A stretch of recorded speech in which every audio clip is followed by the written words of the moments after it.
네, 안녕하세요. 새해 처음으로 맞이하는 성경 공부입니다.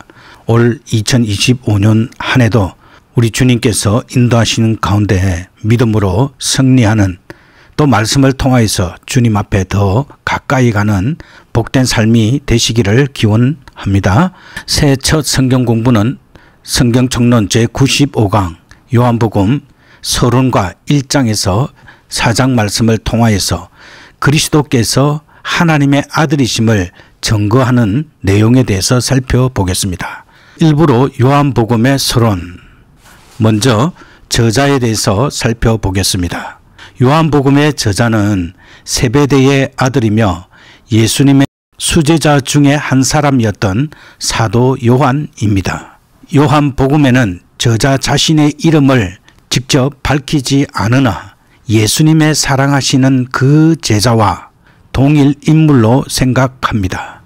요한복음 안에 내적 증거에 의하면 그는 유대인으로 유대인의 절기와 풍습, 장례법 등에 익숙해 있고 히브리어와 아람어에 대한 풍부한 지식을 갖고 있습니다.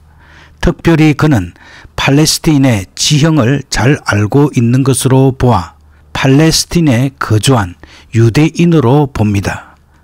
그는 사건의 직접적인 목격자로 요한복음 1장 14절에서는 우리가 그 영광을 보니 라고 말씀하고 있으며, 또한 요한복음 19장 35절에는 이를 본 자가 증거하였으니 라고 기술하고 있습니다. 따라서 요한복음의 저자는 12제자 중에 한 사람이었음이 틀림이 없습니다. 또한 요한복음에는 사도 요한이라는 말이 한 번도 나오지 않습니다. 다른 제자 또는 사랑하시는 형제라고만 기록되어 있습니다. 따라서 책을 저술하는 사람이 자기의 이름을 말하지 않는 것은 자연스러운 심리작용일 것입니다. 역사적으로 알렉산드리아의 클레멘트와 오레겐 그리고 이레나우스 등 초대 교부들도 사도 요한이 요한복음을 기록했다고 증언하였습니다. 사도 요한의 제자인 폴리갑, 그리고 폴리갑의 제자인 이레나우스는 초대 교회의 유력한 증언을 들어 저자가 세베대의 아들 요한이라고 말하였습니다. 그리고 요한복음의 특징은 다음과 같습니다. 요한복음은 여러 가지 면에서 공관복음, 즉 마태, 마가, 누가와 다릅니다. 공관복음서에서는 예수님이 활동하신 장소에 대해 마지막 주간만 제외하고 주로 갈릴리 사역을 다루고 있으나, 요한복음에서는 유대 지방에서의 사역이 강조됩니다. 시간상으로도 공관복음은 한 번의 유월절만 언급하고 있으나 요한은 3번 언급하여 3년 이상의 공생에 이었음을 말씀하고 있습니다. 언어상의 용법에 있어서 공관복음이 비유적, 교훈적인 진술을 가미한 짧고 생생한 구절들과 쉽게 기억될 수 있는 간단한 사건들이 많은 반면, 요한복음은 긴 강론 형식을 취합니다. 또한 예수님을 보는 관점에 있어서도 공관복음이 예수님의 가르침을 하나님 나라에 중점을 두는 반면, 요한은 예수님 자신에 관한 것과 예수님과 하나님과의 관계, 그리고 영생이라는 주제에 집중되고 있습니다. 전체 구조에 있어 공관복음이 현재와 미래 사이에 종말론적인 이중적 역사 구조를 가진 반면에, 요한복음은 현재와 미래의 긴장 대신 하늘과 땅, 위와 아래, 하나님의 영역과 세상의 영역 사이에 긴장이 존재합니다. 요한복음의 기록 목적은 다음과 같습니다. 당시 유대인들의 믿음은 예수님의 인성과 신성을 부인하는 케린투스의 가르침에 의해 크게 위협을 당하고 있었습니다. 따라서 요한은 그리스도인들을 그들이 받은 참된 교리에 다시 한번 확고하게 세워줄 필요가 있었습니다. 따라서 요한복음에는 당시 헬라 사고에 익숙한 독자들에게 예수께서 그리스도이시며 하나님의 아들이라는 사실을 증거합니다. 또한 요한복음은 이미 복음을 접한 성도들에게 예수님의 말씀과 행적에 내포된 심오한 신학적 의미를 보다 확연히 밝혀주기 위해, 그리고 당시 팔레스틴에 강한 영향력을 발휘하였던 반기독교적 이방 사상으로부터 복음을 변호하고 변정하기 위해 요한복음을 기록하고 있습니다. 이제 2부로 요한복음 1장에서 4장 말씀을 통하여서 예수께서 그리스도 되심에 대한 증거들을 살펴보겠습니다. 요한복음은 예수님께서 행하신 공생의 초기 사역이 중심을 이루며 로고스의 개념을 통해 성육신하신 예수님을 증거하고 있습니다. 또한 요한은 헬라 사고에 익숙한 독자들에게 예수 그리스도를 증거하기 위해 로고스 개념을 도입하고 있습니다. 바로 이 로고스는 말씀과 지혜의 개념입니다. 유대교에서의 지혜의 개념, 즉 호크마는 하나님의 현존 안에서 독립적인 존재를 지니고 있고 피조된 세상과도 특정한 관련성을 가지고 있습니다. 그러나 헬라인들은 로고스를 세계 가운데 내재하는 법 또는 이성으로만 인식하였습니다. 로고스, 즉 말씀에 대한 요한의 사상은 본질적으로 새로운 것이었습니다. 그에게 있어서 말씀, 즉 로고스는 하나의 원리나 인격화된 표현이 아니라 생명의 근원이요 모든 사람의 빛이신 하나님이었습니다. 그 하나님이신 아들 예수 그리스도는 바로 말씀이며 그 말씀이 육신이 되어 이 땅에 오신 분이십니다. 요한 생존 당시에 가현론자들은 거룩한 하나님이 추악한 인간이 되어 자신의 신성을 더럽힐 수 없기 때문에 그리스도는 실제로 인간이 된 것이 아니라 인간처럼 보이려고 행동했다고 주장하였습니다. 그러나 사도 요한은 그러한 황당무계한 이론을 단호하게 배척하였습니다.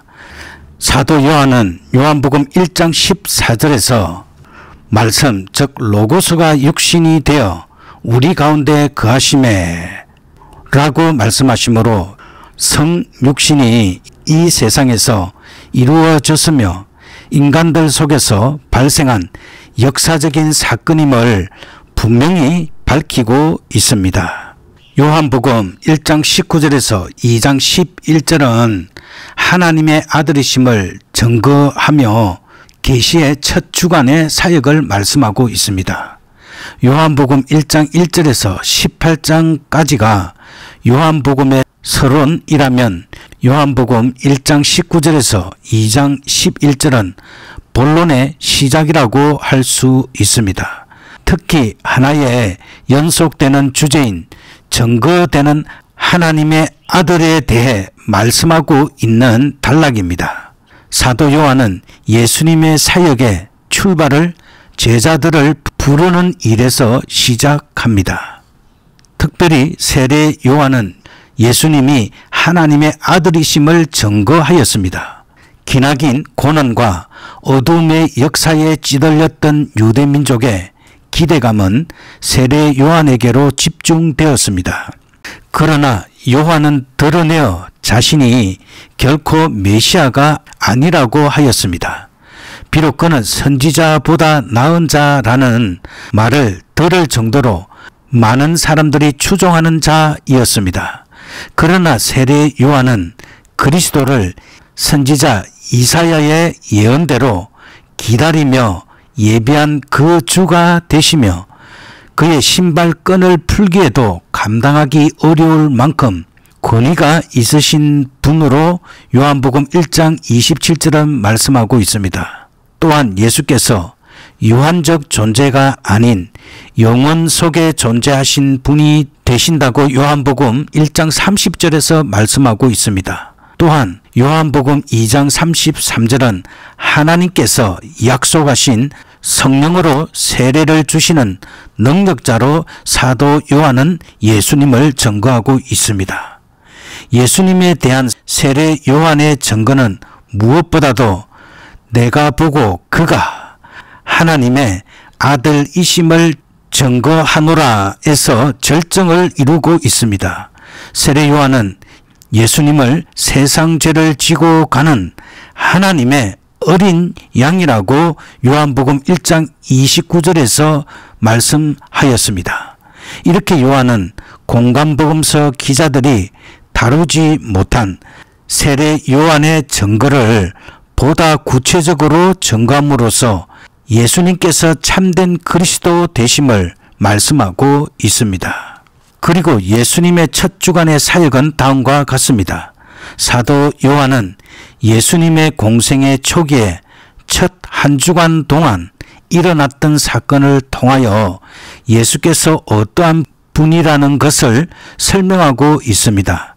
요한복음의 본론이 시작되고 있는 요한복음 1장 19절에서 2장 11절까지에서 사도 요한은 예수님에 대한 세례 요한의 증거를 통해 예수님의 하나님 아들 되심을 모든 사람에게 알려주고 있습니다. 계속해서 처음 제자들에게 대한 소개와 나다나엘을 통한 이스라엘의 임금 되신 예수님을 표현하고 있으며 가나의 혼인잔치를 통해서 전개되는 그의 표적들은 하나님 나라가 이 땅에 전개되고 있음을 보여주고 있습니다. 그리고 요한복음 2장 12절에서 4장 54절 말씀에는 새 성전, 새 출생, 즉 거듭남, 그리고 새 예배에 대해서 말씀하고 있습니다. 예수님의 공생의 초기에 예루살렘을 방문하시고 성전 정화를 하신 일을 기록하고 있습니다. 또한 니고데모를 통해 거듭남에 대해서 말씀하셨고, 그리고 사마리아 여인을 통해 우리에게 신령과 진리로 드리는 예배에 대해 말씀해 주셨습니다. 예수님께서 예루살렘에서의 성전에서의 소동은 공관복음서의 성전 소동과 시간적 차이를 보여주고 있습니다. 즉 요한복음에서 예루살렘 성전 사건은 공생애의 초기에 발생했지만 공관복음서 즉 마태, 마가, 누가에서는 공생의 말기에 위치하고 있습니다. 공관복음서가 예수님의 생애를 갈릴리, 예루살렘이라는 도식으로 구성한 반면에 요한은 공관복음서와 다른 관점에서 그리고 공관복음서의 누락된 부분을 보충하기 위하여 예수님의 예루살렘 사역을 강조하고 있습니다.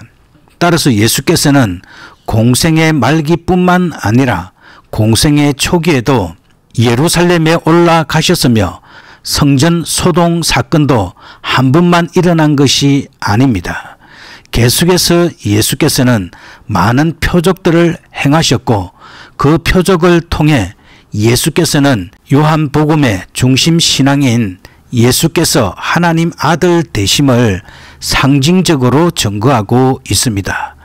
이러한 표적을 배경 삼아 찾아온 니고데모를 통해 예수께서는 하나님 나라에 들어가는 방법을 설명해 줍니다.